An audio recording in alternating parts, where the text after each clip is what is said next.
प्रतिभा 9वीं कक्षा में गणित पढ़ाती थी। वो इतनी मोटी थी कि एक कुर्सी में नहीं समाती थी।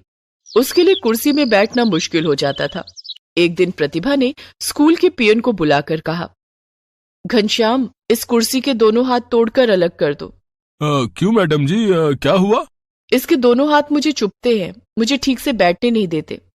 घनश्याम कुर्सी के दोनों हाथ छूकर देखता है और कहता है, इन्हें तोड़ने में ज्यादा मेहनत नहीं करनी पड़ेगी। आपके वजन के भार से ये पहले ही हिलने लगी है, ये देखिए।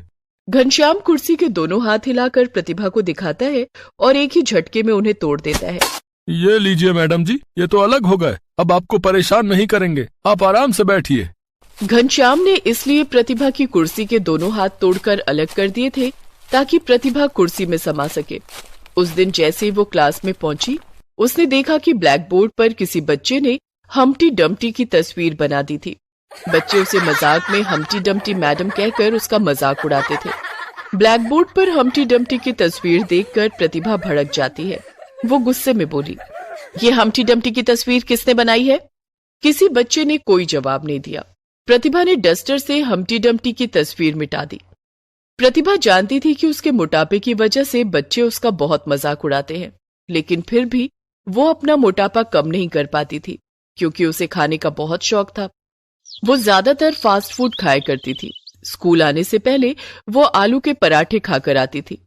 लंच में वो मैगी जरूर खाती और स्कूल की छुट्टी के बाद गोलगप्पे, मोमोज और बर्गर खाना उसका पसंदीदा काम था, जिससे उसका वजन दिन पर दिन बढ़ता जा रहा था। लेकिन प्रतिभा का अपने मोटापे की ओर कोई ध्यान ही नहीं था, जिस वजह से बच्चे तो बच्चे, अब स्कूल की दूसरी शिक्षिकाएं भी प्रतिभा का मजाक उड़ाने लगी थी। अपने मोटापे की वजह से वो काफी धीरे धीरे चल पाती थी। वो देखो, प्रतिभा आ रही है, खाने की दुकान। मुझे तो डर लगता है कि इसके चलने से कहीं धरती न फट जाए। पता नहीं धरती माता इसका बोझ कैसे संभाल पाती होंगी। प्रतिभा जानती थी कि स्कूल की दूसरी शिक्षिकाएं भी उसके मोटापे का मजाक उड़ाती हैं, लेकिन फिर भी वो अपना मोटापा कम करने के लिए कुछ नहीं करती थी। एक दिन स्कूल में टीचर्स डे पर खास कार्यक्रम का आयोजन किया गया था। कॉमन रूम में बैठकर सभी शिक्षिकाएं आपस में बातें कर रही थी।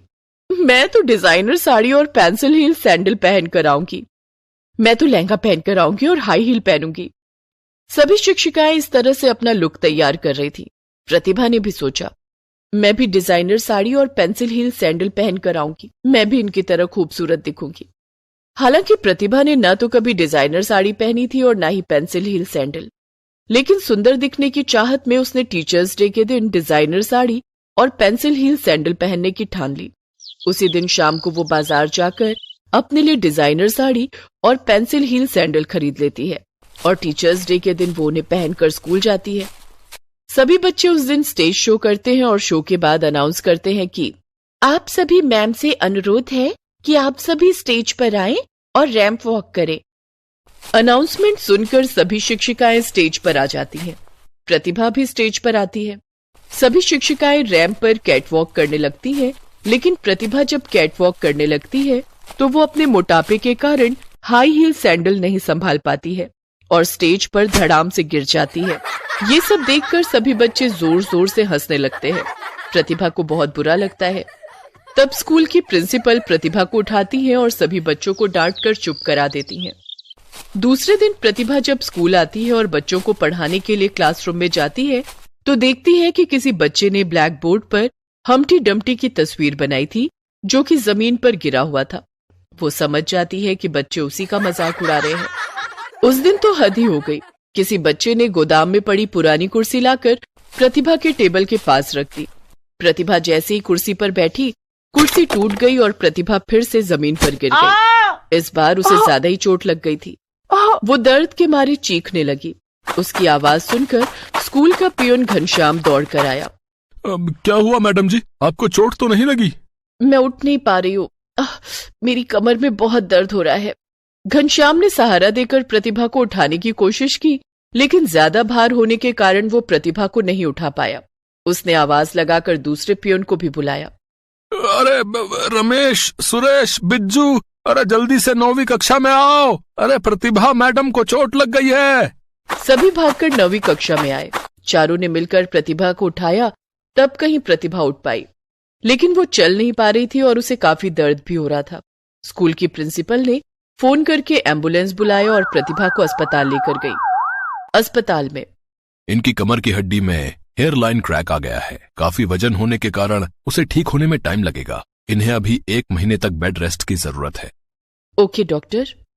डॉक्टर प्रतिभा का इलाज करता है और उसे घर भेज देता है। प्रतिभा 1 महीने से भी ज्यादा वक्त तक बेड रेस्ट पर रहती है। बेड पर बैठे बैठे वो और भी खाने लगी, जिस कारण वो पहले से भी ज्यादा मोटी हो जाती है। अब तो मैं पहले से भी ज्यादा मोटी हो गई हूँ। बच्चे तो मेरा और ज्यादा मजाक उड़ाएंगे। मुझे कुछ करना होगा। इस बार टीचर्स डे पर मैं पतली होकर रैंप वॉक करूंगी। प्रतिभा प्रिंसिपल से कहकर कुछ दिन की छुट्टी और मांग लेती है। मैम, मुझे अभी डॉक्टर ने कुछ दिन और रेस्ट करने के लिए कहा है। कोई बात नहीं प्रतिभा, तुम पूरी तरह से ठीक हो जाओ तभी स्कूल आना। Thank you ma'am. प्रतिभा दूसरे दिन ही योगा क्लासेस ज्वाइन कर लेती है और अपने योगा टीचर से कहती है, मुझे जल्दी से जल्दी पतला होना है। आप कोई ऐसा योगा बताइए जिससे मेरा वजन जल्दी कम हो सके और मेरा फिगर सुंदर हो जाए।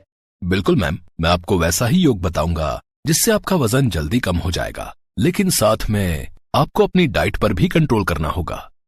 डाइट पर कंट्रोल?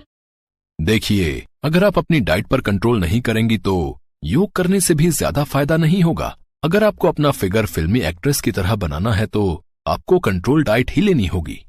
ठीक है, मैं कोशिश करूंगी। उस दिन से प्रतिभा योगा क्लास करने लगी और अपने योगा टीचर के बताए हुए डाइट को फॉलो करने लगी। लगभग 1 महीना बीत जाने के बाद प्रतिभा ने अपना वजन थोड़ा बहुत कम कर लिया था। 1 महीने बाद जब वो स्कूल पहुंची तो उस दिन भी बच्चों ने उसका मजाक उड़ाते हुए ब्लैक बोर्ड पर लिख दिया था कि वेलकम बैक हम्टी डम्टी।